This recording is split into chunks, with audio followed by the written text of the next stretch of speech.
সূর্যের কড়া রোদটা গ্লাস ভেদ করে সানার চোখে লাগতেই সানার ঘুম ভেঙে যায়। সানা পিটপিট করে চোখের পাতা মেলে চারপাশে তাকাতেই চমকে ওঠে। জায়গাটা কেমন অচেনা অচেনা। Good morning Lalpari. কারোর কণ্ঠস্বর শুনে সানা কাপা এবং ভয়াত্ম মাখা চোখে পাশ ফিরে তাকায়। তাকিয়ে দেখে তার রিয়াস ভাইয়া বাথরুম থেকে বের হয়ে পাঞ্জাবির হাতা গোটাতে গোটাতে তার দিকেই এগিয়ে আসছে। সানা মুহূর্তে স্তব্ধ হয়ে যায়। কখন জেগেছিস ঘুম থেকে?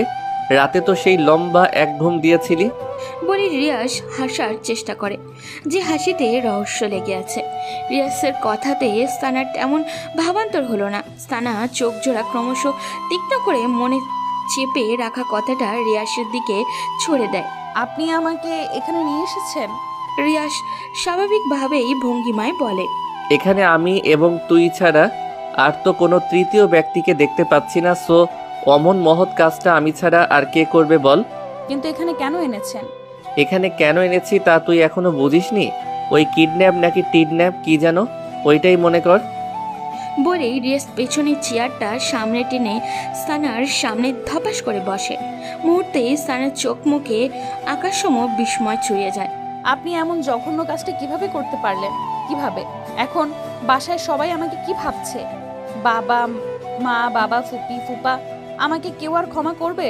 করবে না। বিয়ে করার খুব শখ জমেছিল, তাই তার প্রতিকারে এই বদ্ধঘরটা তোর জন্য রেখে দিয়েছি। আপনি এতটা নীচ, নিজের কথাই ভাবলেন, একবারও আমার কথা, আমার সম্মানের কথা, আমার ফ্যামিলির কথা ভাবলেন না। বলার মাঝে সানার দুই চোখ বেয়ে টপ টপ করে পানি পড়তে থাকে। এই কাঁদবি না, একদম কাঁদবি না বলছি, কাঁদলে কিন্তু গুম করে ফেলবো। করে ফেলুন খুন, আমি বাঁচতে চাই না, মরতে চাই, মরতে। এত অভিনয় করিস কেন সানা? তুই না আমাকে ভালোবাসিস? আগে বাসতাম, এখন আর বাসি না রিয়াস ভাই। মিথ্যে কথা, সব মিথ্যে কথা। তুই আমাকে ভালোবাসিস, তুই তা স্বীকার না করলেও তোর চোখ ঠিকই আমাকে বলে দেয়। সানা চুপ হয়ে থাকে। রিয়াসও কিছুক্ষণ চুপ থেকে এবার হাই তোলে, স্বাভাবিক এবং সুদৃঢ় কণ্ঠে বলে, এছাড়া আমার আর কোনো উপায় ছিল না সানা। তোকে বোঝানোর সবটাই আমার হাতের বাইরে ছিল। শেষ মুহূর্তে তোর সাথে কথা বলতে চেয়েছি, তোকে বোঝাতে চেয়েছি, তোকে আমার মনের কথা বলতে চেয়েছি। তুলিকে দিয়েও চেষ্টা করিয়ে তোকে আমার সামনে আনাতে, তাও পারিনি। ওদিক দিয়ে তোর এঙ্গেজমেন্ট হাতে সময় খুবই কম ছিল, বলা যায় কিডন্যাপ করতে এক প্রকার বাধ্য হয়েছি। তার জন্য আমি তোর কাছে ক্ষমা চাইছি। সানা এবারও কোনো জবাব দেয়নি। সানা চুপ থাকা দেখে রিয়াস বলে, এখনো রাগ করে আছিস আমার উপর? আমার এত কিছু ভাবতে ভাল লাগছে না। বাসায় যাব আমি, ব্যাস বাসায় যাব, আমাকে বাসায় দিয়ে আসুন। এত অস্থির হচ্ছিস কেন? বাসায় তো যাবি, আমি নিজেই তোকে বাসায় নিয়ে যাব, তবে এভাবে না। মানে কি বলতে চান আপনি? কিছু না, আমি এখন উঠছি, বাসায় যেতে হবে। দেরি হলে বাসায় যে হাঙ্গামা লাগিয়ে দিয়ে এসেছিস তার সমাধান করবেটা কে শুনি? এমনিতেই কাল রাতে তোকে কোলে নিয়ে দৌড়াদৌড়ি করতে করতে যান অর্ধেক শেষ। তুই এত ওজন বাব্বা, হাড়বার টালবাল খাস না কি আবার? বলেই ঠোঁটের কোণে দুষ্টু হাসি চাপে রিয়াস। সানার বিস্মিত চোখ জোড়া এবার রাগে আগুনের মতো লাল হয়ে ওঠে। তা দেখে রিয়াসের মনে মনে সেই কি কুটিল হাসি। আমি মোটা না চিকন, লম্বা না বেটে, তা দেখার রাইটস আপনার নেই। রাইটস নেই? তবে হতে আর কতক্ষণ? কখনোই হবে না, আমি হতে দিবও না। আমি এখনই বাসায় যাব, আপনি নিয়ে যান অথবা না যান। বলেই সানা বিছানা থেকে নামতে যায়। অমনি রিয়াস পথ আগলে দাঁড়িয়ে বলে ওঠে, লালপরি, তোমার এখন বাসায় যাওয়ার পথ তো বন্ধ। মা, মামা, মামি ভোর সকালেই তোমাকে সার্চ করে নিয়েছে। তোমাকে না দেখতে পেয়ে সবাই ভেবে নিয়েছে তুমি কোন নাগরের সাথে পালিয়ে গেছো। এখন যদি তুমি বাসায় যাও তাহলে বুঝতেই পারছো তোমার কি হাল হবে। আর তুমি বাসায় না গিয়ে যদি আরেকখানে যেতে চাও, এই রিয়াজ তো তোমাকে সেখানে যেতে দিবে না। এই রুমটা কিছুক্ষণ পর তালাবদ্ধ হয়ে যাবে, সো এখান থেকে চলে যাবার ভাবনাটা এখনই মাথা থেকে ঝেড়ে ফেলো। সানার আরো রাগ হতে চায়। রাগে রিয়াসের কলারটা খুব শক্ত করে চেপে ধরে বলে, আপনি নিছক, অসভ্য, জঘন্য ইত্যাদি। তোমার জন্য আমি সব হতে রাজি। সানা কলারটা ছেড়ে দেয়। বেহায়াটার সাথে কথা বলে খামাখা সময় নষ্ট যে করেই হোক এখন তার বাসায় ফেরত যেতেই হবে। বাসায় ফিরে সবাইকে কিছু একটা বুঝিয়ে বলতে হবে। বলবে বান্ধবী ভোর সকালে কল করেছে, বলেছে তার মা নাকি স্ট্রোক করেছে, তার মাকে হাসপাতালে নিয়ে যেতে তাকে সাহায্য করে তেমন কেউই ছিল না, তাই সে গিয়েছে সাহায্য করতে তাকে, তার মাকে হাসপাতালে নিয়ে যাওয়ার জন্য। সবাইকে বলতে চেয়েছে কিন্তু সবাই ঘুমেছিল বিদায় কাউকে আর বলতে পারেনি। ব্যাস, কেস ইজি ডিসমিস।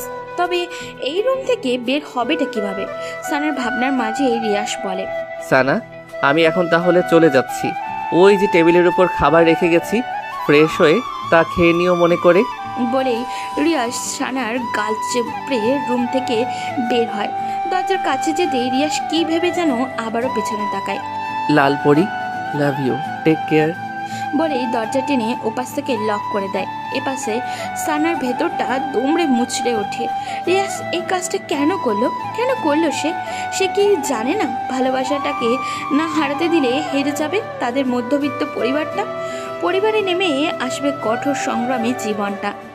তার বাবা কি পারবে সেই কষ্টের দাঁড় বাইতে? পারবে সাফি রিধির পথ করে দিতে?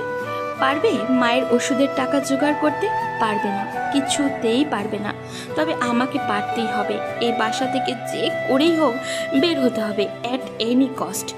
রিয়াস গাড়ির কাছে এসে তুলিকে কল মারে। ওপাশ থেকে রিসিভ হতেই, তুলি কোথায় তুই? এই তো দোস্ত, রেডি হচ্ছি, কিছুক্ষণের মধ্যেই বের হব। এখন 10টা বেজে চলছে আর তুই বলছিস তুই রেডি হচ্ছিস? কখন তুই মার্কেটে পৌঁছাবি? কখন তুই বিয়ের শপিং করবি? উফ, এত অস্থির হচ্ছিস কেন রে ভাই? তোর বউকে তো আর কেউ ধরে নিয়ে যাবে না, ধৈর্য ধর। আমি রাফি আবিদকে কল করে দিয়েছি, ওরা কিছুক্ষণের মধ্যে মার্কেটে এসে হাজির হবে। ওকে, তাড়াতাড়ি কর, আমি এখন বাড়ি যাচ্ছি। ক্যাচালটা সামলিয়েই তোদের কল করব। ওকে দোস্ত, আর তোর শেরওয়ানির মাপটা মেসেঞ্জারে পাঠিয়ে দে। Okay bye. কথা শেষ করেই রিয়াজ তৃপ্তি ভরে একটা নিঃশ্বাস নেয়। মনে তার কি খুশি সানাকে বিয়ে করবে। মনের ভেতর ডাকুম ডুকুম নাচে রে বিয়েরও আনন্দে। আহা কি খুশি, আকাশে বাতাসে রঙ্গ ছড়িয়ে যায় বহু দূরে। রুমের দেওয়াল ঘেঁষে দাঁড়িয়ে আছে সানার মা, চোখে তার নীরবতার ছাপ। তার থেকে কিছুটা বামে দরজার কাছে বারবার দাঁড়িয়ে সানার বাবা লিয়াকত আলী। ওনার মুখটা গম্ভীর বলা চলে। তার থেকে 2 হাত দূরে কিচেনের দিকটায় সাফি রিধি দাঁড়িয়ে। সাফাও তাদের পাশে দাঁড়িয়ে, তবে চাঞ্চল্যকর মনে। সে রিধি সাফির মনোযোগ আকর্ষণ করতে ফাঁকে ফাঁকে দূরের কিছু একটা দিকে ইঙ্গিতের শব্দ করে ওঠে। তারপর সাফি রিধির দিকে, সেদিকে কোনো হেলদোল নেই। তাদের বোন যে এমনটা করবে তারাও দিক বেদিক নিস্তব্ধ হয়ে যায়। মিসেস রিমা সেদিকে কিছুক্ষণ তাকিয়ে থেকে পা নামান, সোফার দিকে কিছুটা হেলে তারপর দৃষ্টিটা সানার মার দিকে দিয়ে বলে, এই দুটো ছেলে মেয়েকেও শেষ পর্যন্ত একটুই শিখিয়ে গেল। পড়ালেখা করবি আর সাথে প্রেম করবি, পরে বিয়ে করার নাম করে প্রেমিককে নিয়ে ভেগে যাবে। বাহ ভাবি, আপনি নাকি কি যেন বলতেন? ও হ্যাঁ, মনে পড়েছে, আপনার মেয়ে নাকি অত্র এলাকার মধ্যে শান্ত, সুশীল আর ভদ্র মেয়ে। এমন মেয়ে আর দ্বিতীয়টি হয় না। এখনই সেই ভদ্র, শান্ত এবং সুশীল মেয়ে গভীর রাতে নাগরের হাত ধরে পালানো। আসলেই খুব ভালো আপনার মেয়ে, প্রশংসাযোগ্য, সত্যি প্রশংসার যোগ্য। মিসেস রিমার কথায় সানার মার অসহায়ত্ব মুখ ফুটে ওঠে। মেয়েকে নিয়ে ওনার কেন জানি অমনটা মনে হচ্ছে না, কেননা মেয়েকে কখনো কোনো ছেলের সাথে কথা বলতে দেখেননি উনি। মেয়ে তার 5 ওয়াক্ত নামাজও পড়তো, কোরআন তেলাওয়াতও করতো, চালচলন মার্জিত ছিল। বাইরে বের হলে পর্দা করে বের হতো, কথাবার্তাও ঠান্ডা সুশীল ছিল। মনটা বারবার বলছে মেয়েটার সাথে হয়তো খারাপ কিছু ঘটেছে। মেয়েটা ওই রকম করতেই পারে না, নাহলে রাতে শুতে যাওয়ার সময় হাসি মুখে মেয়েটা তাকে চুমু খেয়ে আবারও রাতে উধাও হবে। উফ, কিছুই মনকে আশ্বস্ত করতে পারছেন না তিনি। সবটা যেন গড়বড় মনে হচ্ছে। তারপরেও তিনি এই কথাগুলো মিসেস রিমা বেগমকে বোঝাতে পারছেন না। মিসেস রিমা বেগম এটা বুঝতে নিচ্ছেই না যে ওনার ওই একই কথা সানা কোন নাগরের সাথে চলে গেছে। নাহলে এঙ্গেজমেন্টের আগের দিন রাতে কেন পালাবে সে? ঠিক সানার মার ভাবনার মাঝেই মিসেস রিমা বেগমের কল বেজে ওঠে। তাকিয়ে দেখে সানার বরপক্ষর লোক। মিসেস রিমা বেগম সানার মা বাবার দিকে তাকিয়ে বলেন, সানার হবু শ্বশুর কল করেছে, কি রিসিভ করব? সানার মা দ্বিধা ভরা চোখে সানার বাবার দিকে তাকায়। লিয়াকত আলী বলেন, রিসিভ করেন, বলেন যে মেয়েটা অসুস্থ হয়ে যাচ্ছে, আজ এঙ্গেজমেন্টটা ক্যান্সেল করতে হবে, মেয়েটা সুস্থ হলে পরে ফাইনাল ডেট দিয়ে দেওয়া হবে।